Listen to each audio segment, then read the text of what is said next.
This Get Race Day Ready Restricted Maiden Filly Stakes. And they're off, and the favourite Saydah Dariyan was very well away. And Oisin Murphy looking across, and he may well get across in front of several riders, and he's got the speed to lead. Saydah Dariyan from Tattooed Lady second, and then Ivanka going second now in the noseband. Out wide is Desert Eye from the Thames Lady, back on the inside in the yellow jacket, Loving Apprentice. And then behind these, Bella D, Top Celeb and Sansonetti together. Veronica on the inside, Dusky Rain. After these is the Rinky Tinky Tinky, as they run down the side of the course inside the 3. Nick of Time is the back marker.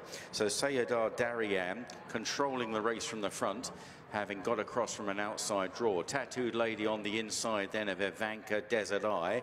Loving Apprentice turning now, just going fourth, followed out wide of them by Bella D, Top Celeb, Sansonetti being driven along, and further back is the Thames Lady. But Saydah Dariyan has just let fly here down the home run and has scampered clear, and is absolutely going to destroy them. Saydah Dariyan, well worthy of her position in the market, and has bolted in.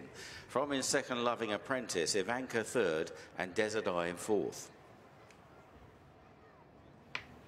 Well, the second and third, Loving Apprentice and Ivanka was also there, but I know it's in slow-mo, but you can count the seconds yourself, and how far distance-wise Saydah Dariyan was clear. Look at this from stall number 10. Watch that.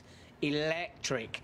Look how much quicker she is than the horses around her. I know you've got varying amounts of experience in the lineup, shall we say, but that is how to negate a bad draw. And yeah, she was electric. Look, it's probably not the way that she's going to be ridden full time, I'd imagine, but sometimes the opportunity is there to just go and take advantage. Look, it's easy as well when you're a 1 to 6 shot. Just watch her now start to level off as Oisin asks her to go about her business.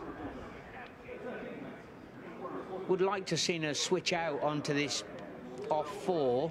She's come all the way down the straight on that near 4, suggesting that there is probably a good bit more to work on. Yeah, doesn't get much easier than that, gents. No, it doesn't.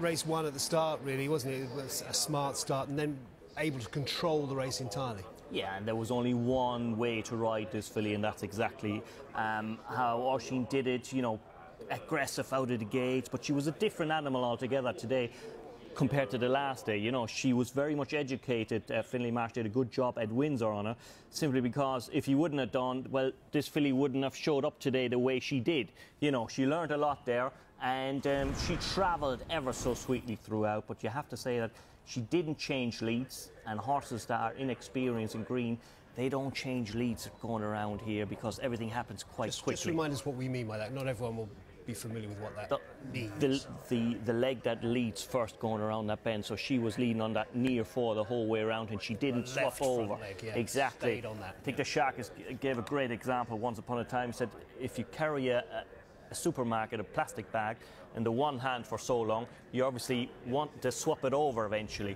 and that's exactly by changing leads. You know, you're just jumping on that fresh leg. I mean, usually horses then find that extra gear. Well, in saying this filly travelled ever so sweetly. Oisin got her in a good rhythm. She breathed evenly as well, as you can see, and the second he asked her to quicken up, she was all there for him. Now, she's nicely bred. The dam actually won over 7 furlongs in Le Mans. She's by Siuni, and she's a half to Group 2, winning 5 furlong sprint at Finsbury Square. So look at this filly's only going to get quicker with experience, and it was a one-horse race, wasn't it? It was a one-horse race from somewhere else. She's still very, very impressive. The problem is that, you know, it's a restricted maiden, obviously, so they've probably found a great spot for her to do this. Yeah, you had to, exactly. You, it's for horses in bands C and D, and you just had to run. And although she only had the 8 days in between, she didn't look like, you know, she was flat in any sort of sense. I think she's going to be a fun horse for the rest of the year. Nice performance.